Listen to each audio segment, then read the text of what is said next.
অর্থাৎ দিকে দিকে আক্রান্ত হচ্ছে পুলিশ। কোথাও পুলিশের কাছ থেকে বন্দি ছিনতাই করে পালিয়ে যাওয়া হচ্ছে, পুলিশকে সরাসরি গুলি করা হচ্ছে। মালদার কালিয়াচকে আক্রান্ত হচ্ছে পুলিশ।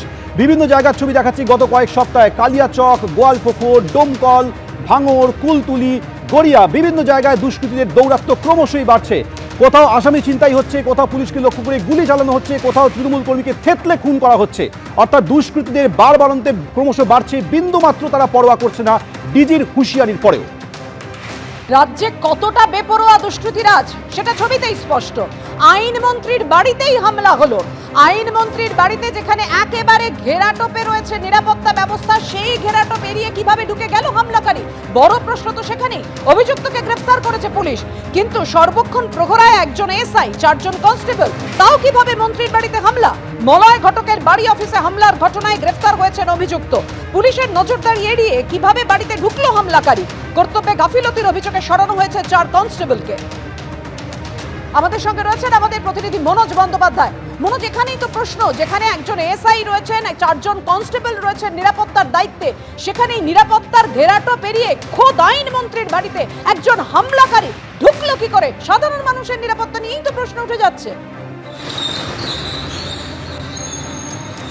একদম দেখো প্রাপিয়া, সেটাই সব থেকে বড় প্রশ্ন যে একজন মন্ত্রী, তার বাড়িতে যদি এত নিরাপত্তা, এত পুলিশ, তার মধ্যে যদি একজন ঢুকে যায়, সে থান ইট নিয়ে হাতে ঢুকেছিল, সে হতে পারতো যে আগ্নেয়াস্ত্র নিয়েও ঢুকতে পারতো, তাহলে সেখানে কি ঘটনা ঘটতে পারতো? এমনটাই কিন্তু প্রশ্ন উঠছে সেই ঘটনার পর থেকেই। তুমি জানো যে কালকে ঘটনার পর থেকেই তাকে দীর্ঘক্ষণ জেরা করা হয়েছে এবং প্রাথমিকভাবে যেটা পুলিশ সূত্রে বলা হচ্ছে যে বাবার মৃত্যুর ডেথ সার্টিফিকেটের জন্য তাকে অনেকবার করে ঘুরতে হয়েছে, সেই কারণেই সে রাগবশত সেখানে ঢুকেছিল। এটাই কি শুধুমাত্র কারণ, নাকি এর পেছনে অন্য কোনো কারণ রয়েছে, কারোর পেছনে ইন্ধন রয়েছে? গোটা বিষয়টা কিন্তু তদন্ত করে দেখছে আসানসোল দক্ষিণ থানার পুলিশ। ইতিমধ্যেই আজকে তাকে আসানসোল আদালতে তুলে তাকে নিজেদের হেফাজতে নিয়েছে 6 দিনের জন্য আসানসোল দক্ষিণ থানা। আসানসোল দুর্গাপুর কমিশনারের পুলিশ আধিকারিকরা যেটা বলছেন যে কর্তব্যে গাফিলতির অভিযোগে 4 জন কনস্টেবলকে ইতিমধ্যেই দায়িত্ব থেকে অব্যাহতি দেওয়া হয়েছে এবং তাদের বিরুদ্ধে বিভাগীয় তদন্ত শুরু হয়েছে। পাশাপাশি নতুন যারা 4 জনকে সেখানে কাজে যোগ দিতে বলা হয়েছে মলয় ঘটকের বাড়ির সামনে। আজকে মন্ত্রী উত্তরবঙ্গ সফর সেরে তিনি ফিরেছেন। তিনি ঘটনার পেছনে রাজনৈতিক কোনো মদত থাকতে পারে এমনটাও কিন্তু তিনি মন্তব্য করেছেন। যদিও গোটা ঘটনা নিয়ে কিন্তু বিরোধীরা, মূলত বিজেপি, তারা দাবি করেছে যে আদৌ তারা কিন্তু এই ঘটনায় যুক্ত নয়। বিভিন্ন জেলায় জেলায় যেরকম তৃণমূলে গণ্ডগোল হচ্ছে, এটাও সেই কারণেই এই ধরনের ঘটনা ঘটেছে, এমনটাই বিজেপির দাবি। সব মিলিয়ে কিন্তু গোটা ঘটনা তদন্ত শুরু করেছে আসানসোল দক্ষিণ থানা। কেন, কি উদ্দেশ্যে ওই যুবক মন্ত্রীর বাড়িতে ঢুকলো, গোটা বিষয়টি কিন্তু তদন্ত করে দেখা হচ্ছে।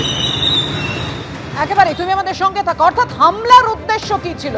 আইনমন্ত্রী মলয় ঘটক তিনি নিজে কি বলেছেন, পাল্টা বিজেপির কটাক্ষ দেখুন পরপর।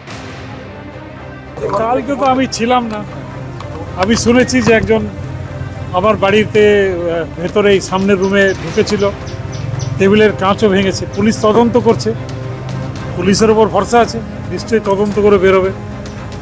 যতক্ষণ পুলিশ তদন্ত করছে, রাজনৈতিক চক্রান্ত থাকতেও পারে, কিন্তু let it be and quiet. মন্ত্রীর বাড়িতে হামলা টামলা কিছু না। ওখানে এক ছেলেটি মানসিক বিকারগ্রস্ত, তার বাবা কয়েক মাস আগে মারা গেছে এবং ডেথ সার্টিফিকেট পাচ্ছে না।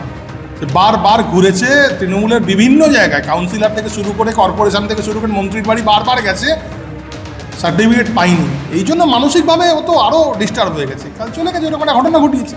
এটা একটা পাথর নিয়ে গেল, 5 জন পুলিশ ওখানে বসে ঘুমাচ্ছিল, তাদের এড়িয়ে পাথরটা নিয়ে গেল কীভাবে, ভেতরে কী করে ঢুকলো? নিরাপত্তা কারণ নেই, পশ্চিমবঙ্গবাসীর নিরাপত্তা একদম শেষ, খালি পিসি ভাইপোর নিরাপত্তা আছে।